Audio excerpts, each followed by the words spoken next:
It is UFC Live on a Friday. Jon Anik and Chael Sonnen now joined by ESPN's new MMA betting analyst. He is Ian Parker, going to help us with some gambling analysis leading in to this monster that is UFC 266. So Ian, stat card obviously outside the main card. What piques your interest?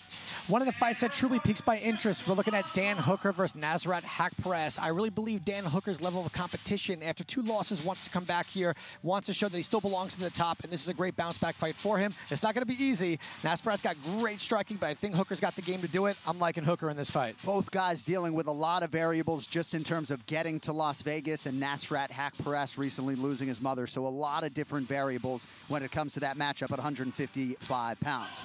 All right, now it's time for Fantasy Picks, brought to you by DraftKings, as we get a couple of predictions on the record. Valentina Shevchenko is such a prohibitive favorite that we are not going to have you guys pick that fight between Shevchenko and Murphy. Let us begin with the main event for the UFC featherweight title. Betting line has held pretty firm. Alexander Volkanovski, the favorite, minus 160. The plus 140 underdog is Brian T. City Ortega.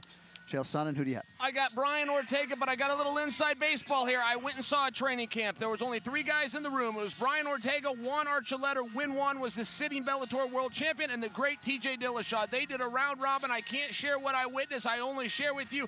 Ortega is dynamic. I believe he's going to lose some rounds, but I believe he's going to hit something, ultimately cut or put the champion down. I think he's going to do it in the 4th round. How do you like that for specifics, Ian? That was pretty good. If there's one thing I've learned, guys, you don't go against the bad guy. I also go with Brian Ortega here. I think with the way he fought against the Korean Zombie, the striking and that ground game is going to be the huge difference. If he can stay away from the leg kicks of Volkanovski, I think he can lead the dance, and we could hear about a new champ in the future. See, Chael's like our least chalky analyst. I don't even know if you know what I mean when I say that, but you're not just throwing out betting favorites all the time. So you like the underdog there.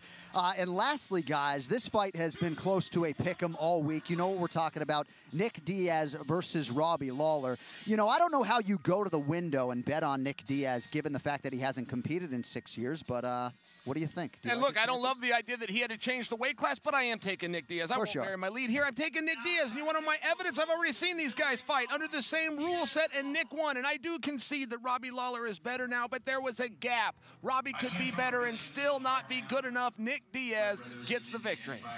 Well, I guess I lied about not going against the bad guy. I'm taking Robbie Lawler here. I think the 6 years of inactivity, as you get older, I think speed goes first. I think power stays.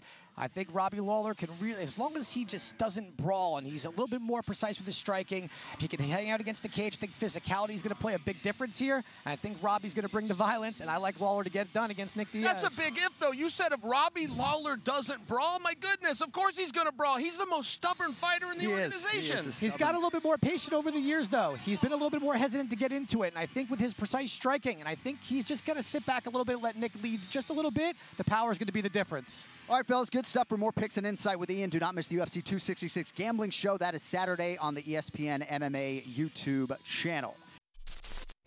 Thanks for watching ESPN on YouTube. For live streaming, sports, and premium content, subscribe to ESPN+.